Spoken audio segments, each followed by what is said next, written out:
السلام عليكم ورحمة الله وبركاته. النهاردة جايبة لكم طريقة عمل الممبار. أنا حطيت زيت من زيت الذرة، وكنت مقطعة بصلة كبيرة، وهبتدي ان انا اقلب فيها. انا دلوقتي بجهز التسبيكة بتاعة الممبار. انا بحب بصراحة الممبار يكون متسبك، لان بيبقى طعمه اطعم واحلى. وهبتدي ايه يعني البصلايه ما تدخلش في الحمار قوي، يعني تبقى لونها ايه، يغير شويه. وابتدي ان انا اقلب فيها. وطبعا احنا عارفين ان الممبار بيحب الخضرة. طبعا انا كنت جايبة ربطتين من الكزبرة وربطتين من الشبت وربطتين من البقدونس. انا دلوقتي هنزل بالطماطم الاول، كنت ضربها غسلها كويس جدا وضربها في الخلاط. هنزل على البصلايه بتاعتي، وهبتدي ان انا اقلب فيها تقليب كويس، وهسيبها طبعا على البوتاجاز لحد ما تتسبك معايا. طبعا يفضل ان تكون الطماطم حمراء عشان تدينا إيه التسبيكه الجميله التقيله بتاعتنا كده. احنا سيبناها طبعا. كان انا كنت جايبه كيلو من الممبار. معايا دلوقتي التوابل بتاعتي، عندي الملح، الفلفل الاسود، عندي الكمون، وكنت عامله بصلايه كبيره ومقطعاها قطع صغيره، وحطيت عليها الملح والفلفل الاسود والكمون.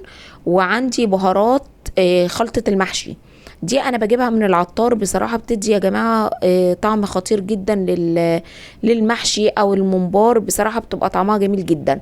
هبتدي اقلبها على البصلايه بتاعتي. وكان عندي الكيلو الممبار بياخد 2 كيلو الا ربع من الرز البلدي المصري بتاعنا. هبتدي ان انا انزل بالبصلايه طبعا، وانا حاطه عليها التوابل بتاعتي كلها، والخضره بتاعتي اللي هي البقدونس والكزبره والشبت، كنت انا غسلاهم ومقطعاهم. وابتدي ان انا اقلب في بالخضره والبصل والرز بتاعي. انا هحط باقي الكميه بس ايه، طبعا هبتدي اشوف هل انا محتاجه باقي الخضره ولا لا. وطبعا الطماطم متسبكه جنب مني، والممبار كان متنضف ومغسول كويس جدا، ومقطعاه طبعا قطع. دي التسبيكه بتاعتي هنزل بيها. التسبيكه بتاعتنا جميله ازاي ولونها احمر ازاي. وطبعا الممبار بيبقى عايزه الطماطم اللي هي الحمراء عشان تدي اللون بقى الجميل ده والطعم الحلو. هبتدي ان انا اقلب في التسبيكه بتاعتي. طبعا انا بحط الطماطم واقلب واشوف محتاجه احط طماطم تاني، احط خضره تاني على حسب الكميه بتاعتي. دول 2 كيلو الا ربع من الرز. هبتدي ان انا اقلب فيهم.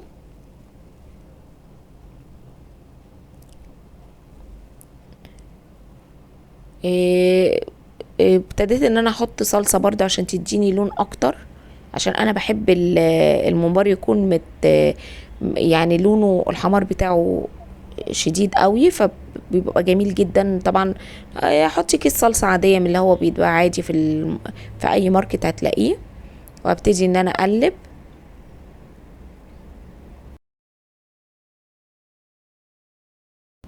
طبعا لحد ايه طبعا اداني اللون الجميل بتاعي ده. وابتدي ان انا احشي في الممبار. جبت اول واحده، طبعا كنت غسلاه ومتنضف كويس جدا، وطبعا غسلاه بالليمون وغسلاه بالدقيق وكده. وابتدي ان انا احشي فيه. طبعا محدش بيختلف على الممبار وحلاوه الممبار وجماله. هبتدي ان انا احشيه. طبعا انا ما بكبسهوش، يعني انا بحشي وفي الاخر ببتدي ان انا ابطط فيه، عشان طبعا ساعة التسوية الرز حجمه بيتضاعف، فعشان طبعا ما يتقطعش مني. فلازم ان انا احشيه واسيبه مهوي شوية زي ما انا بعمل كده. فانتوا طبعا هتحشوه، هتبتدوا ان انتوا تبططوا عليه بحيث ان هو ما يبقاش مكبوس مننا. طبعا انا عمالة بحشي فيه لحد طبعا ما اخلص الكمية كلها. ابتديت ان انا اهو ابطط فيه بالشكل اللي حضراتكم شايفينه كده. طبعا ده الشكل بتاعه. وابتدي احطه في الطبق. وبعد كده هعمل تاني واحد اهو برضو وابطط. وطبعا انا كده خلصت الكمية بتاعتي.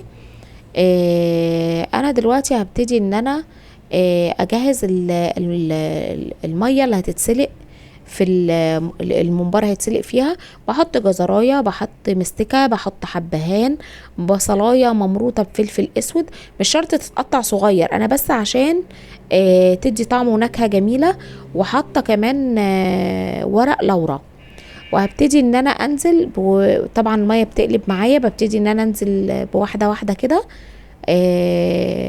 وطبعا بسيبهم على البوتاجاز لحد ما بيستوي كده. بعد ما استوى هحط الملح بتاعي. الملح ده اخر حاجة، زي ما بحطه على اللحمة والفراخ اخر حاجة، برضو على الممبار بيبقى اخر حاجة. ما بنحطوش من الاول عشان الممبار يستوي معانا. ده طبعا انا صفيت الممبار بتاعنا، وكنت محضرة الطاسة فيها الزيت، وابتديت ان انا اقلي فيه. وطبعا هبتدي ان انا احمر لحد ما اللون بتاعه طبعا يبقى احمر بالشكل الجميل اللي احنا شايفينه. وده الشكل النهائي بتاعه. عجبكم الفيديو اعملوا لايك واشتراك